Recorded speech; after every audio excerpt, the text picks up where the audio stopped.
honor to be Dean of the College of Liberal Arts and Sciences at Villanova University. The college is the home of the Public Policy Advisory Council, which is responsible for organizing and carrying off this wonderful event. Let me tell you a few words about the mission of the Public Policy Advisory Council of the college.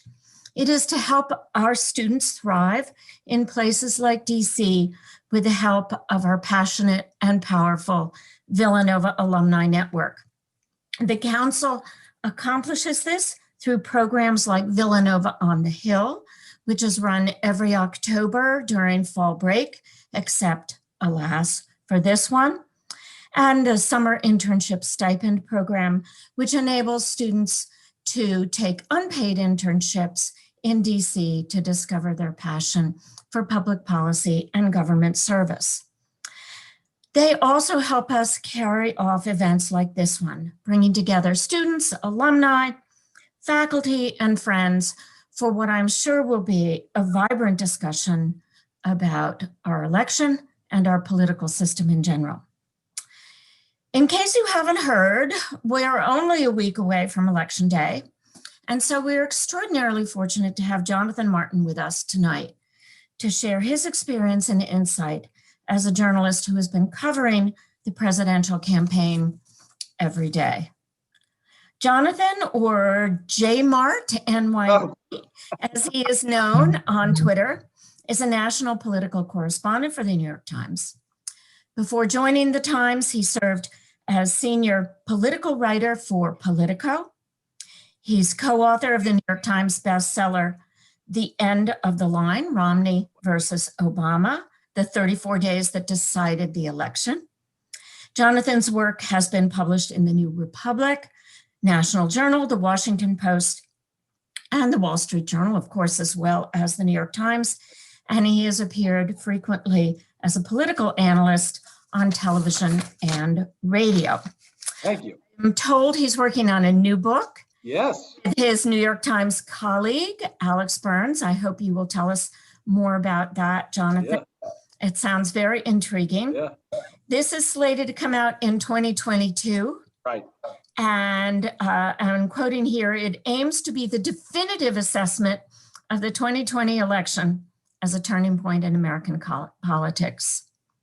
So that is a bit of a teaser, but before we begin, I would also like to introduce someone who will be known, but only for tonight, as the other Jonathan Grella, friend and colleague from my earliest days as dean of the college. After graduating from Villanova University with a degree in what else? Political science, Jonathan headed to Capitol Hill, where he ultimately served as press secretary for the National Republican Senatorial Committee and went on to then serve the House Majority Leader. He's since built an impressive career in government relations with organizations like the Tampa Bay Buccaneers and U.S. Travel, demonstrating that there are many, many different careers that one can have in the exciting world of Washington, D.C. Today, he's founding partner at Protean Public Affairs, and he is going to lead our discussion this evening. He's one of the founders of the DC Public Policy Society, which became the Public Policy Advisory Committee, and he currently serves as the council's vice chair for alumni programming. Thank you very much to both Jonathans. And Jonathan Grella, I will pass the baton to you. I want to remind our listeners that we are recording this session. And so without further ado, let's get all of the answers as to what's going to happen on November 3rd and afterward. Thank you so much, Jonathan. Thank you. Thank you. Thanks, Dr. Lindenmeyr, and thank you, Jonathan. Good to be with you. Thanks, Jonathan. So, nice COVID beard. Where are you? I saw your most recent story. Where are you right now? I'm in New Orleans because this is my wife's hometown, and we have a pied-à-terre here, if you will, and this is kind of our getaway during the quiet times. And during the not so quiet times, it happens to be the closest place between Texas and Warm Springs, Georgia, where I am going tomorrow. This is a slice for my frenetic life during the final week of the campaign. I spent the last weekend all over Texas for a story that I'm working on. And I'm headed to Warm Springs, Georgia tomorrow, which most of you know, of course, is where FDR convalesced when he was president, and during the 1940s was also home to a polio rehab facility. And Joe Biden is going there tomorrow to give kind of his closing speech, in which he hopes to summon the spirit of FDR and talk about the country's past crises and the Depression and wars, and how FDR led the country out of that, and how he wants to bring the country together in the same fashion. No accident that he's doing it in Georgia, because obviously that's a state where Biden wants to compete, has not gone Democrat since 1992, but is very, very close right now. And Democrats are very bullish that he could win there. So he is giving that kind of closing argument speech on the hallowed ground of Warm Springs tomorrow. So that's a long way of saying that after I leave tonight, talking to you guys, I'm going to get out on the road and I'm going to drive a couple hours to Mobile and then be in place tomorrow morning to get up early and drive from there to Warm Springs, Georgia, so that I can get that dateline in the Times on Wednesday, Warm Springs, GA, for all of my readers out there. So, but before we get to it, I have to say, speaking of Texas, though, John, I was standing on hallowed ground for the Villanova Wildcats. A mere 2 days ago, I was in the parking lot of the Superdome/NRG facility, which is now a mega voting site for Harris County. That is where everybody in Harris County can drop off their mail-in ballots in the parking lot of the Astrodome, or they can go inside and vote early. Either way, it's kind of this big one-stop shop early voting facility. But of course, being there, the first thing that I thought of was the best college basketball game that I have ever attended in person, where the Villanova Wildcats defeated the UNC Tar Heels at the buzzer, thanks to the three-pointer from Chris Jenkins. The exact himself, exactly. And you may recall that I ran into you. I was trying to unload a ticket before the game, and I ran into you and Betsy outside the game. So you are good luck indeed. Full circle. Exactly, as well as being proof positive that, and I tell this to all the Nova students and alums I speak with, even if you don't move very far in your career, your friends will. And Jonathan Martin is proof positive of that, they should rename the book, "Oh, the Places Your Friends Will Go." So Jonathan and I came up on Capitol Hill together, and now he is a superstar and a major get for me to recruit for an event like this. So glad to have you, and sure. Just amazing how much great stuff that you do. What I appreciate about Jonathan's work is he understands history, demographics, culture, and everything else you'd want to know about politics too. So woven in these stories from Warm Springs, Georgia, or wherever are so much texture and so much added flavor about the sights and sounds, the food scene, and we'll get to all that fun stuff later. What by the way is your go-to New Orleans meal? Oh my gosh. I mean, can you pick one? Well, you can't pick one. That's the beauty of New Orleans, is that you can't pick one. You have to be here for at least a week to fully experience it all. But look, I think if you're having lunch, it's a po' boy, roast beef or shrimp or oyster, depending on your mood that day. And I think dinner, I love a good gumbo to start, and then go some kind of a goldfish, maybe a pompano with crab on top. Sort of hard to beat, Great. Awesome. All right. We'll get back to food, I promise. All right. So with COVID, how has that restricted travel? Oh my gosh. And your feel for the race, yeah, as well as media access to the candidates in their campaign? Well, it's forced us to be more creative, John. That's for sure. And this Biden event tomorrow is a great example of that. You know, in the past, when I saw an event like that, I mean, I would book my flight immediately. I envisioned the story. I knew what I wanted to do. But the first thing this time you do is you got to check with the campaign and say, what's the access here? Because the Biden campaign, for most of their events, is only doing a press pool. Now, for those folks who don't know what that means is basically it's a limited number of reporters, you know, usually 5 or 6 reporters, print and broadcast, who are covering the event for the larger press corps. So we actually can't go to most of the event. We take turns in the rotation, in the pool rotation, as it's called, covering these events and then typing up what are called pool reports about what's happening and sending it back to a larger network of colleagues.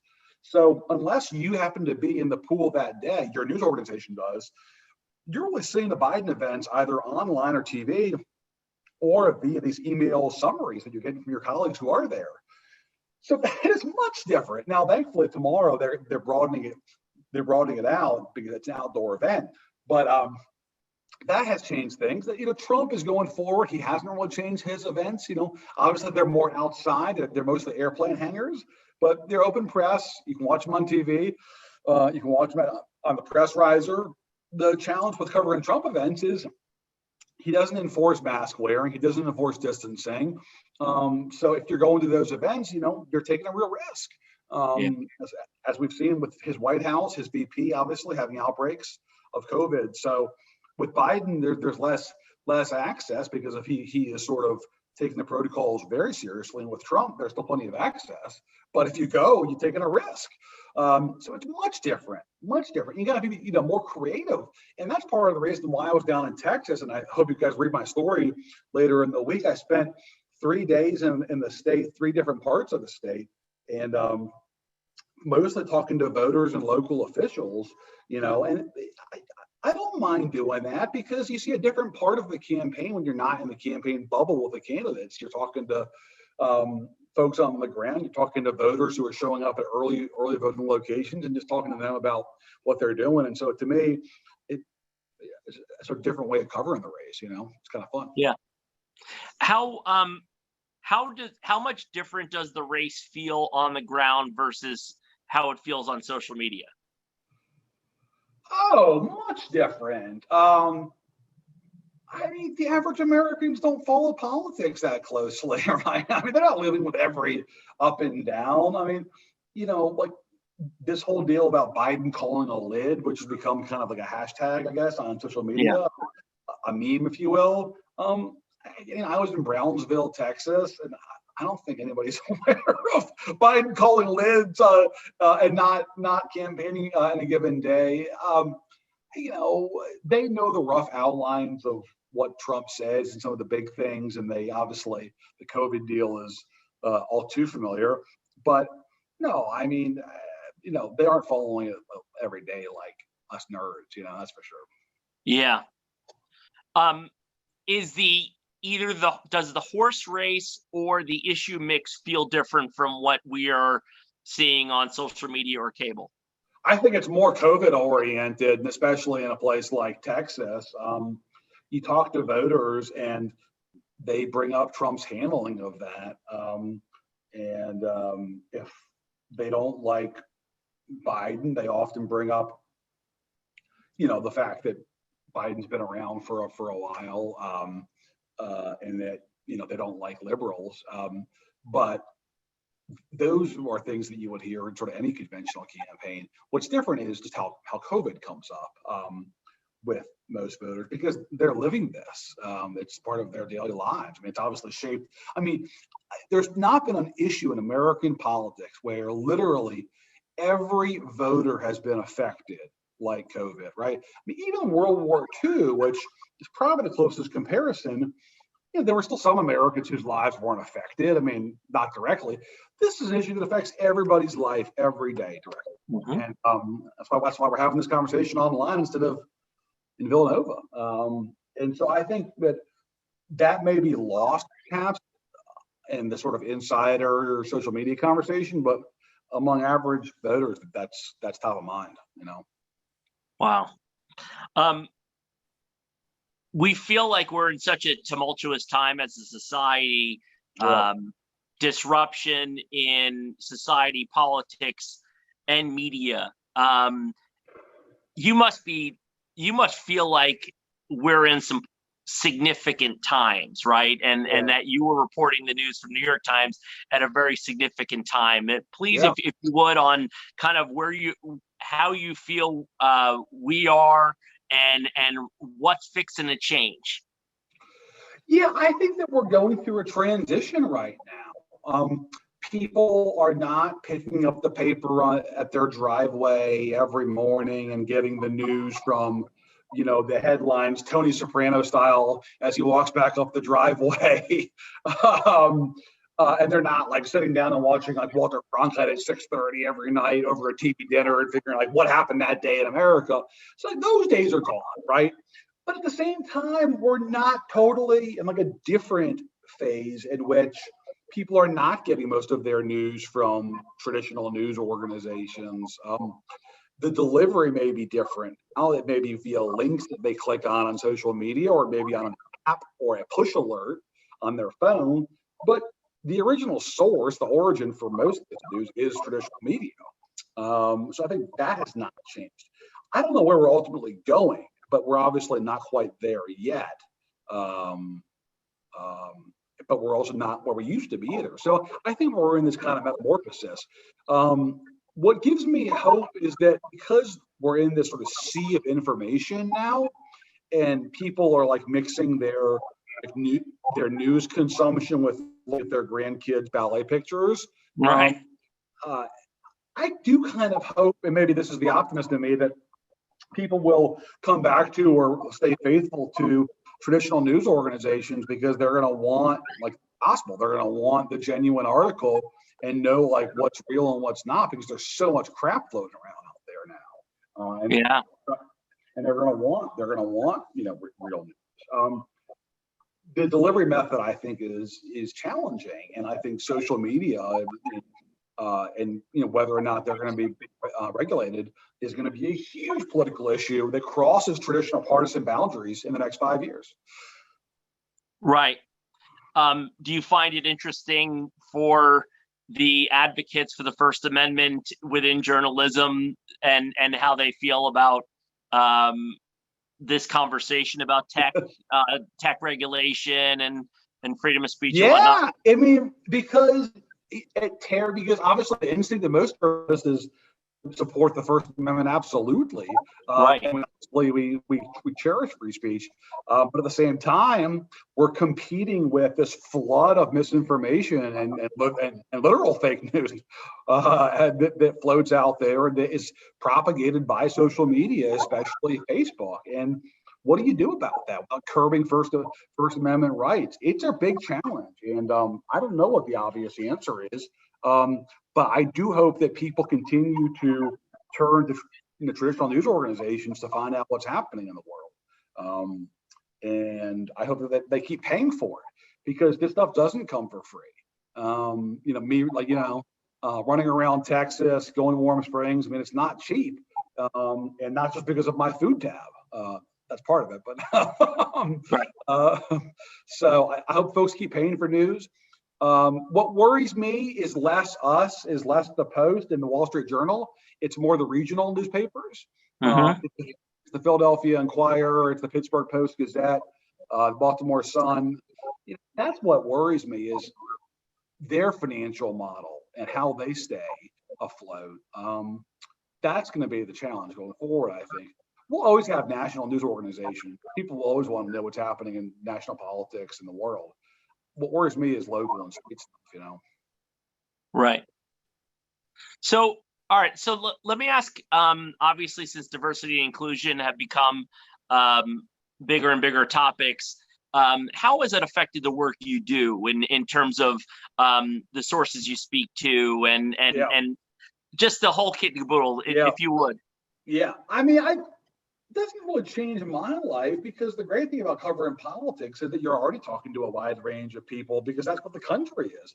If you weren't talking to a wide range of people, then you weren't going to be capturing the country and the range of people that make up the electorate here. So, I just came from Texas. I mean, there's nowhere that's got the range of diversity outside like the UN than like Harris County. You stand outside the polling place there, it's like you get every possible language and culture you can imagine. I had a fun experience. Talked to one couple at the polling place there at the Astrodome, and they've both worked in the oil and gas industry. Super insightful conversation. And, I was trying to be polite, but I was curious. It's at the end of the conversation, I'm just curious, like, what is your background? What's your ethnic origin? And he was Korean American and she was Mexican American, but classic Texas, that they both work in the oil industry. Right. But I was like, well, that's a great food combination. You guys eat well, Korean and Mexican. Yeah. Like, that's the future. And like, that's my world, man. I was like talking to those kind of folks day in, day out. So it hasn't really changed coverage of politics because we were already there, Yeah, that makes sense. Speaking of demographics, what do you think we will actually see in terms of demographic changes and how the map changes on election night? And what do you think we're 4 years away from seeing? I think Georgia and Texas are here. I think Georgia and Texas are competitive states. They are going to be very close on election night. They are where Virginia, North Carolina, Colorado sort of were a decade ago. The combination of non-white voters and college-educated whites has created a new coalition for the Democratic Party that is really challenging the Republicans who have dominated in those states in recent decades. And I think that's going to be a huge story on election night, is the rise of the Sun Belt and the backlash to Trump among voters from Georgia to Texas to Arizona. These, traditionally very conservative states that, because of a combination of population growth, the ascent of racial minorities, and the realignment of college-educated whites, especially women, are creating, states that are basically 50-50 right now, and that Democrats can win in a good cycle. And that has an enormous impact, not just on the presidential map, because it would give Democrats the upper hand demographically going forward, to say the least, especially if they could retain or recapture the Great Lakes states that Trump narrowly won last time, but also just in terms of the composition of the Congress, governorship, state legislatures. My goodness, if those states are in play, then that changes things dramatically.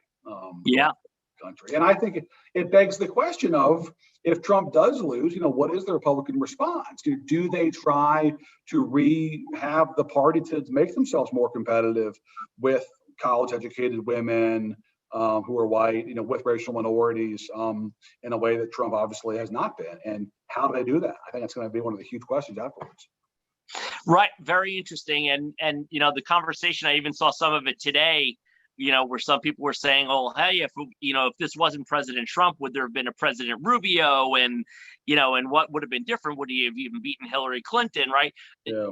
Whatever ails the Republican Party is bigger than that. And it's, it's not answered by Marco Rubio or a Bush-style Republican or Donald Trump.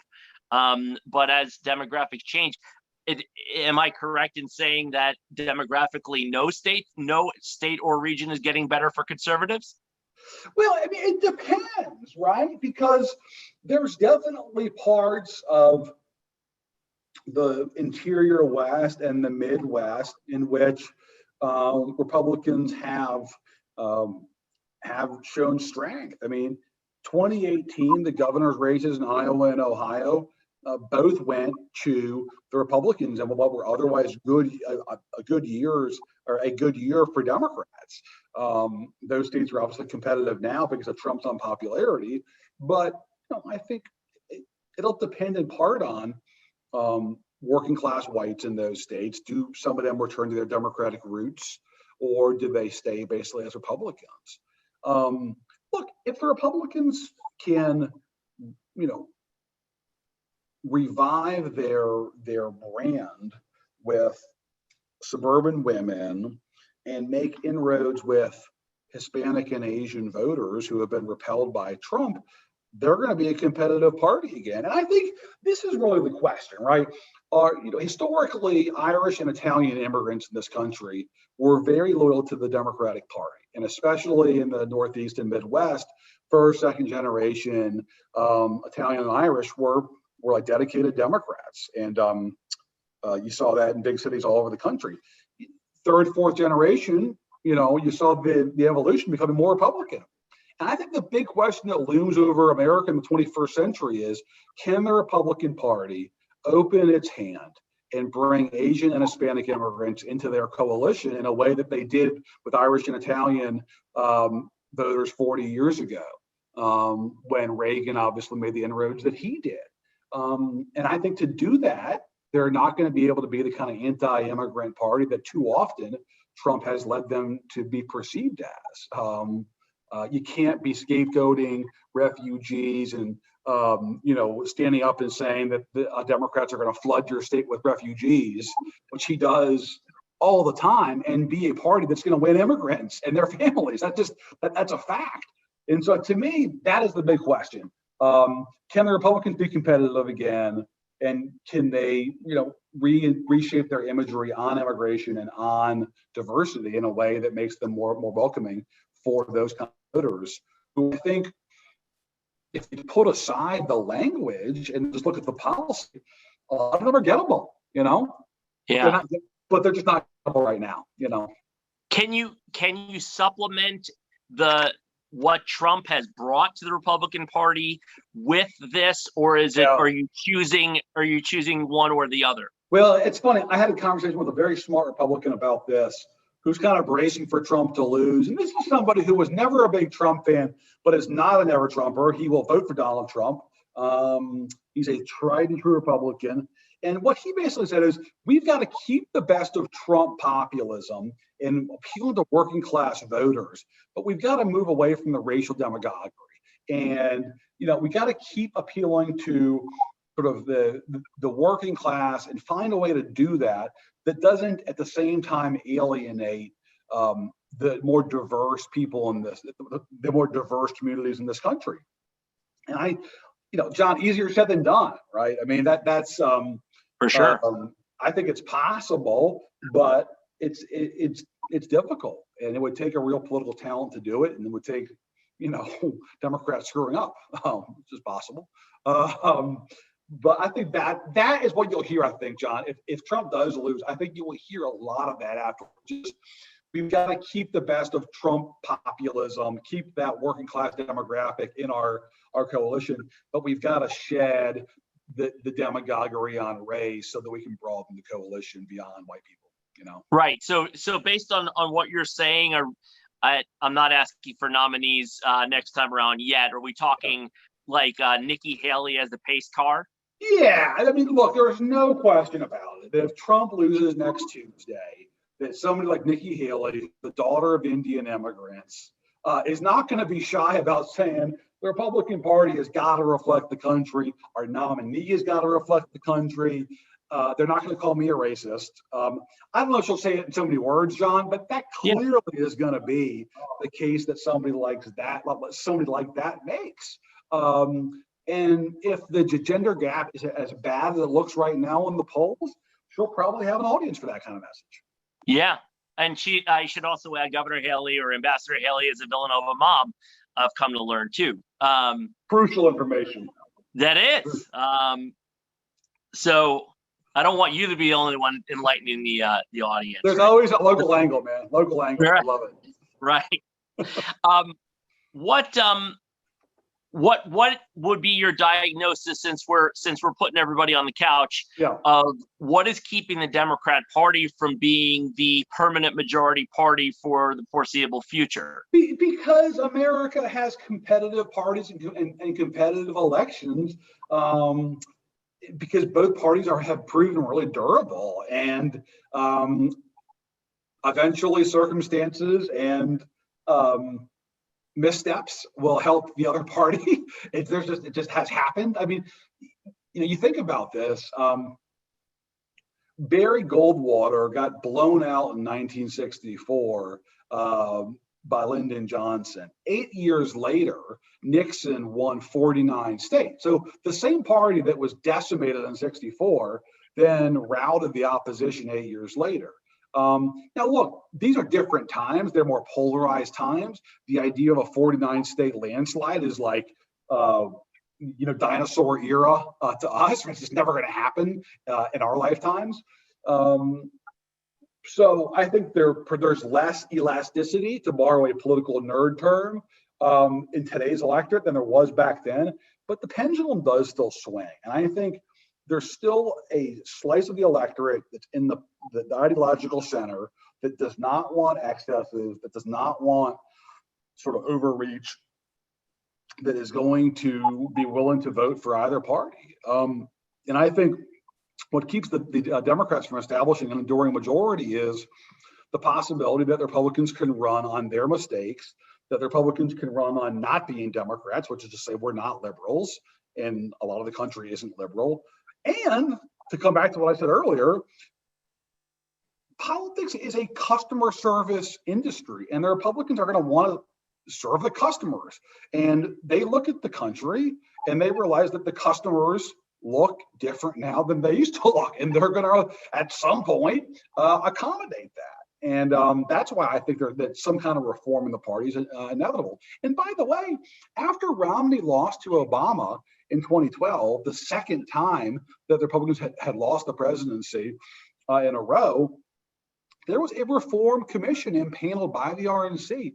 And one of the major pieces of advice was, appeal more to non-white voters. And that was definitely an animating force behind the party passing immigration reform in the Senate in 2013 by a pretty significant margin. Obviously, it died in the House, but I think you saw that that hope for after 12. And of course, obviously, Trump won how he won in 2016, and it's kind of been put in the back burner. But I think you're going to see those kind of calls come again if Trump does lose next week. Yeah. I mean, for as long as it's a two-party system, it's a zero-sum proposition. Yeah. So overreach by one party accrues to the benefit of the other. I want to solicit the audience's questions. Please hop in the chat and send us a few questions, and we'll get to them. So while we're waiting for that to populate, if you could, Jonathan, give us some. One of the questions we got earlier was about keys to look for at election night, and how loath the media, the cable news, will be to call states and the election prematurely. Well, I think Georgia, North Carolina, and Florida, which are all obviously Atlantic coast states, and which have the capacity to count their early votes ahead of time or the day of, are going to be interesting states. And I think if Biden's winning in those states, we'll kind of know where the night's going. So I would keep an eye on those states, the sort of Eastern Sunbelt states, I call them. Within those states, watch New Hanover County, North Carolina, which is where Wilmington is, pretty equally divided county. If Biden's winning there, there's a good chance to win statewide. And watch the margins in some of these suburbs, places like Wake County, North Carolina, which is where Raleigh is, a place like Gwinnett County outside Atlanta, which is really rapidly changing. Is Biden adding to what Hillary's margin was in those counties, and by how much? And I think we'll kind of be able to have a sense for what's happening in this election by looking at that. And then in Florida, I'd be really curious about Seminole County outside of Orlando, which is a sort of fast-growing suburb. What kind of a margin can Biden put together there? And then, it usually doesn't come in until later in the night, but Miami-Dade has Trump been able to sort of cut the margin from 4 years ago and make inroads in the Cuban community there? And if he has in a big way, that may mean that he can hold Florida. Good. I'm getting some questions Let's do it. about Pennsylvania specifically. Yeah. What do you think about some of the data is pointing towards Trump doing well right now? What do you think we're going to see in Pennsylvania? Well, part of the challenge in Pennsylvania is that they are not going to be able to tally all of their mail-in ballots until the day of the election, and so that's going to create some vote counting difficulties there potentially on election night. But the Pennsylvania question is twofold: is how much bigger can Biden drive the margin in the Philadelphia suburbs, Montgomery, Chester, Delaware, and Bucks, from what Hillary had it 4 years ago? And then can Trump get any more juice out of the stone, blood from the stone, I should say, but juice is kind of a political term. Sure. In the more rural places, go to a Cambria County, the home of Johnstown, Jack Murphy country. Can Trump get even more from a place like that? Can he go into the T and get counties where he won 75-25, and he push it to 80? That's what I'm curious about. And then I would go out to Erie. Biden was just there. Biden really wants to get Erie back. What does Erie do? That's a good bellwether too. Very cool. All right. So I've gotten a couple of questions on, and I'm glad to have this opportunity to throw this at you. I'm sure you are. The Electoral College and what purpose does it serve? Why do we have it? Why do we need it? And why shouldn't we just listen to the Democrats and abolish it? Well, it was part of the compromise, just like the entire government's part of the compromise between small states and big states. That's why you have a Senate and a House. There has been this argument for years going back and forth. And what's interesting is that both parties over the years have taken different stances on it. Imagine that. Yeah, it's shocking. But that said, in the last 20 years, you have now had two different times where the popular vote winner lost the presidency. And it's not totally out of the realm of possibility it happens for a third time. I mean, we know that Joe Biden's going to get more votes next Tuesday than Donald Trump. It's almost an certainty. But not crazy to think that, Biden could still lose the Electoral College. I think the argument for keeping it, at least that I've heard, is that it prompts candidates to campaign in a wider range of the country, to touch down in places in the Midwest and the South and the Sun Belt that they otherwise wouldn't go.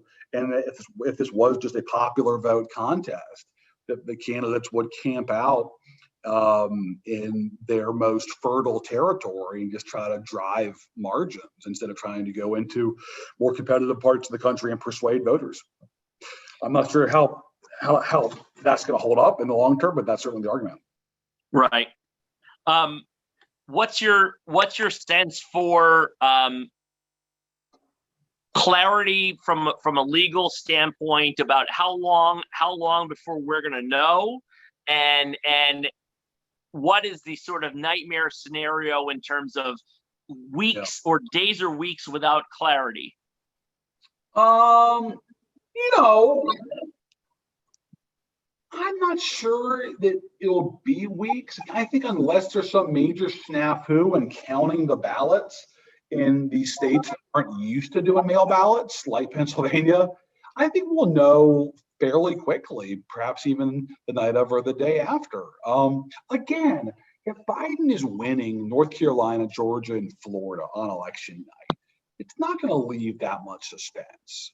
And if he's not, and I think we'll have obviously more drama, but I think we'll have a pretty good sense when a lot of these key counties and then key states come in 9:30, 10 o'clock on election night, And I should mention Arizona too, which is a Pacific Coast time state, but they're very used to dealing with mail-in ballots. They do it for, pretty regularly, so they should also be able to count fairly fast out there too.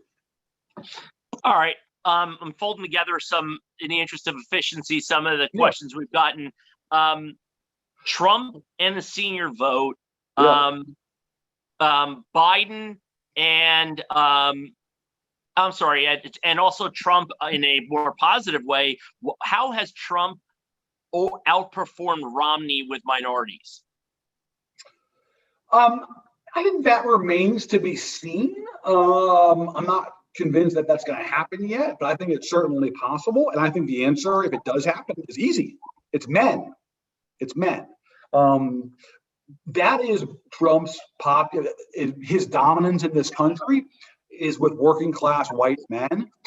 But it's not just working class white men. I mean, that's obviously the centerpiece of his coalition. But if he does make inroads in minority communities, it'll be because of men. It'll be because of Hispanic men, Black men, who are attracted to his swagger and, bravado for the same reason that like a lot of white men are, right? He doesn't pull any punches. He is what he is. He doesn't mince words. He's not a politician. I mean, I've heard all of this from voters over and over again, And I think that's mostly something that appeals to working class white men, but it's not just them. It also appeals to other communities. Joe Biden and older voters. I spent a good bit of time in Sarasota and Longboat Key, Florida, which I know you know very well, Don, from your Tampa experience. And Sarasota is an interesting place because it's definitely Republican leaning, but it's not as overwhelmingly Republican as like Naples and Fort Myers further south. It's more 60-40 than it's 75-25. And I talked to a lot of seniors there, and I'd say there's two things that I think that turn off seniors about Trump. One is just his conduct, and that is the overriding theme of the election that has obviously alienated lots of voters. But I think seniors especially, if they were born in the 30s and 40s, they have a certain image of what an American president looks and acts like. And they don't like how he looks and acts because it's not the presidency that they're used to and that they accept. It doesn't have the kind of dignity and decorum that they're used to from an American president, whether it's Ford or Reagan or Bush 41. The other issue is just the handling of the virus. They don't think he's taking it seriously. A lot of them don't, and they're worried. They're worried about their own life. They're worried about the quality of life in the future. They're worried about seeing their kids and grandkids again. Sure. And I think that they have more time to consume news about the virus. They're watching a lot of cable, and I think that months inside, reading about COVID, about Trump's mishandling of COVID, the pandemic has surely dampened the social scene at the Villages. I hope that better days are ahead for them. So I think they'll recover there. Yeah. So that actually leads to one of the other audience questions, which is about normalcy, right? Trump broke the mold, and you may call it modern day presidential. What remains? If he's gone, what remains? That's a great question. I mean, I think he's not George W. Bush. He's not going to go down to his ranch and paint watercolors and eat brisket to live out his days. He's going to be on TV. He's going to be on Twitter. He's not exiting stage left quietly. So I think he will keep a hand in the party. And I think his kids obviously will want to stay involved in politics in some capacity, and they want to be visible and make money. So I think my colleague Alex Burns and I are doing this book, shameless plug for you, that's going to be not just about the election, but it's going to be about the aftermath of the election in 2021, because both parties are entering this really fascinating time next year. Both parties are sort of being challenged by their grassroots, right? And the sort of adhesive that has kept together both parties is really weakening. And the left is on the ascent with Democrats. I think that the party nominated Biden mostly because they wanted to beat Trump. But, he obviously could have a hard time running for a second term. And the second Trump's gone, the biggest force for unity in the Democratic Party is gone. And Biden's going to face huge pressure from his base. At the same time, how do the Republicans rebuild from Trump if they lose? if Trump isn't leaving the stage, if he's still around, if he's still playing in primaries, what do they do? And by the way, it wouldn't surprise me if Trump does lose that he would talk about running in 2024. He certainly won't close the door to that immediately. And the sort of flashback that I keep getting is Sarah Palin from 2009 to 2011. The amount of attention and notoriety that she got, especially on TV, she was such a sort of news driver. And I think Trump could be a version of that, but even stronger in terms of the news curiosity about, will this person run? What are they going to do? Will they endorse? Will they be a kingmaker? And Trump will relish that. He'll relish that, Well, all the people who enabled his ascension, Morning Joe and whatnot, will then won't feel as guilty about putting him back on the air after he's already been defeated. But let me ask about, what does he leave behind in terms of how the presidency is conducted? Oh, I see what you're saying. What stays? That's a good question. Biden's a traditionalist. Biden's going to wear, is going to treat the office in a much different way than Trump did. But you do wonder in terms of like the treatment of the press and of access to, the principal, has Trump sort of created this precedent now in which future presidents are going to be able to kind of break norms in the same way that he did. And I also wonder, John, if this next Congress, after they deal with the virus and the economy, which are no small challenges, but after they deal with that, will there be some kind of structural reforms that limit the powers of future presidents, or at least create firmer guardrails? Because obviously, what we've had in the past is less laws than norms that govern presidential behavior. There's nothing to stop a president from having his convention at the White House, and from, using his convention to pardon people on live TV. There was no law about that, but presidents just didn't do it because it was seen as inappropriate, right? Presidents didn't own hotels in the nation's capital and conduct business there because it was seen as just totally inappropriate and beyond the pale, but there was no legal way to stop them from doing it. And I do wonder, post-Trump, if there will be steps taken to actually put in statute restrictions on future presidents from breaking the norms the way Trump did. That requires some creative thinking. You live inside the Beltway when you see a vanity license plate that has the word emoluments on it, which I saw this weekend. Outside the Beltway, I do see, by the way, I've seen in North Carolina and in Eastern Shore of Maryland, Trump no more bullshit flags, especially on boats. I never thought I'd see that in my lifetime. And then today I actually heard somebody say, Scott Adams, quite fond of, was talking about sort of the social acceptability of being a Trump Republican, and that in lieu of yard signs that might get you the scorn of your neighbors or canceled, that American flags are being flown as a substitute.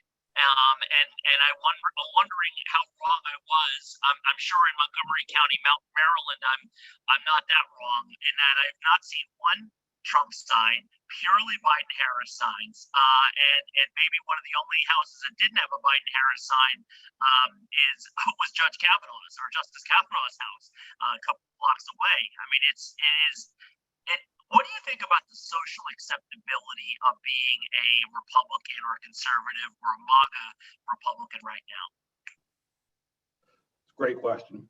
First, on the no more bullshit. I've seen that quite a few times too. And what is fascinating to me about that is that it's like a Rorschach test for Trumpsters, because it can mean a lot of different things to you.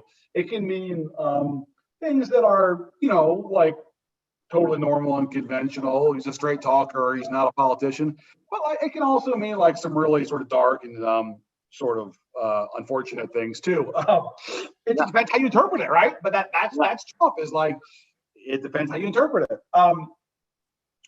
on this issue of like, having been in Wyoming, South Dakota, and Montana this summer, I kind of got a kick out of this idea of like shy Trumpsters. There's nothing shy about the Trump supporters in that part of the country. Yeah. They're thrilled to fly their flags and post their signs, and like, you would get like a bad look if you had a Biden sign out there. So I think it depends on like where in the country you are, but there's no question that like where I live. In suburban DC, it's like a lot more Biden signs, and having a Trump sign in your yard like would raise an eyebrow.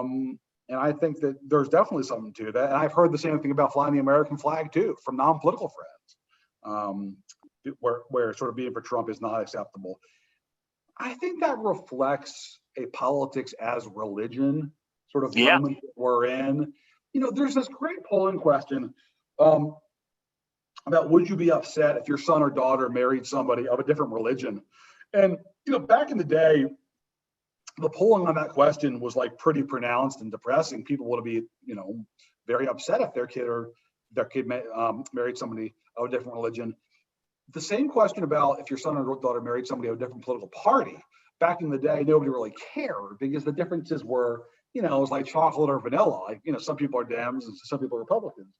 It's flipped now. And now people are most appalled by their son or daughter marrying somebody of a different party. And I think that's such a reveal because it tells us that politics has become, for a lot of people, a religion. And it's not just chocolate or vanilla. If you're supporting the other side, you're not just different, you're evil. And I don't know how that changes. But I do think part of the appeal of Biden, and I've heard this from voters as recently as this weekend, is like that he would get the country away from some of that, where it's not life or death, where it's not black or white, where it's just like, I don't love him, but maybe it'll be kind of a healthier for the country kind of thing. And politics won't be something that like we have to live and think about and talk about and worry about and stress about all the time.